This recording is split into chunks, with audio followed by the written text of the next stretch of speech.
Në tingujt e himnit kombëtar shqiptar dhe atij amerikan, Federata Pan-Shqiptare në Amerikë Vatra organizoi ceremoninë festive me rastin e 28 nëntorit, ditës së pavarësisë së Shqipërisë dhe të flamurit kombëtar. Raport i kolegut Halil Mula. Në përputhje me traditën vjetore, mbrëmja u hap me bekimin e dhënë nga Imzot Pjetër Popaj, i cili uroi mbarësi për kombin dhe mbar komunitetin shqiptar në diasporë.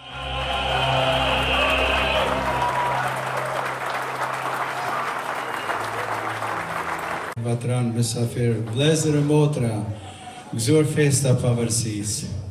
Së bashku të lutemi, o Zot i plot fuqishëm, burimi i lirisë dhe mbrojtës i kombeve, sot mbledhemi me përvojtëri dhe me njohje për të nderuar ditën e bekuar të 28 nëntorit 1912, ditën kur Shqipëria u ngrit përsëri nga errësira shekullore dhe shpalli pavarësinë nga Perëndëria Osmane. O Zot, bekoje Shqipërinë, bekoje Kosovën, bekoje Shtetet e Bashkuara të Amerikës dhe gjithë ne. Kryetari i Vatrës, Elmi Berisha, në fjalën e tij përshëndetëse theksoi rolin historik të federatës, angazhimet e saj të vazhdueshme kombëtare dhe kontributin në forcimin e marrëdhënieve ndërkombëtare të shqiptarëve. Dua të theksoj më shumë krenari. Dyert e Vatrës janë të hapura për udhëhes shtetëror, politik, të gjitha niveleve, artist dhe krijues, shkencëtar e intelektual, njerëz të kulturës, të medias, të biznesit dhe të vlerave të kombit tonë. Sot mund të them pa hezitim, lidhja Vatra, Washington, Tiranë, Prishtinë, Shkup, Podgoricë, Preshev nuk ka qenë kurrë më e fortë, asnjëherë. Ne do të vazhdojmë të thellojmë këtë punë, ta zgjerojmë këtë mision dhe ta forsojmë pozicionin e Vatrës si faktor unifikues. Pra unifikues të shtetet tonë, edhe në Shqipëri, edhe në Kosovë, edhe në vizë të tjera shqiptare.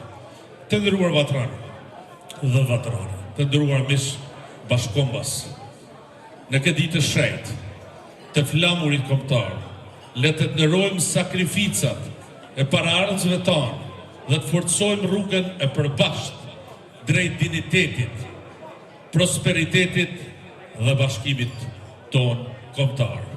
Mysafir nderi i aktivitetit ishte Princ Leka II, i cili shprehu urimet për festën mbarkombëtare dhe përgëzoi komunitetin shqiptaro-amerikan për ruajtjen dhe promovimin e identitetit kombëtar.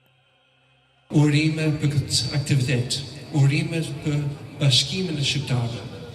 Edhe me lejoni që ju shpreh vetëm gëzim, fat dhe mbasi për të gjithë shqiptarët që janë bashkë me ne sot. Edhe një herë urime, gëzoj festën e flamurit, suksese. Po ashtu, kryetari komunës së Deçanit, Bashkim Ramosaj, vlerësoi kontributin e pazëvendësueshëm të diasporës në zhvillimin e vendlindjes dhe forcimin e lidhjeve mes shqiptarëve kudo që ndodhen. Vatra është ajo që e ka financuar, e ka bërë Shqipërinë një kohë. Ka qenë baza e shtetit shqiptar dhe po ashtu në shkrimet e nonit ne dim edhe për Wilsonin, edhe për Rooseveltin, dim për këtë politikën ndërkombëtare, sidomos amerikanë në raport me shtetin shqiptar, e po duam me falendëruar shtetin Amerikës për mirësinë dhe për ndihmën që i ka jap Livani, i ka jap popullit tonë. Njëkohësisht po duam me falendëruar këtë juve për ndihmën e madhe që keni jap kombit shqiptar, në veçanti shtetit Kosovës, sepse pa ju s'kishim mujt me qenë të arsimum, nuk kishim pas mjekësi e as nuk kishim pas mundësi për me shtëru ata. Mbrëmja u mbush me atmosferë festive fal interpretimit të artistëve të njohur Gzim Nika, Albëria Hadurxhonaj, Vjolca Buçaj, si dhe artistëve të tjerë të komunitetit.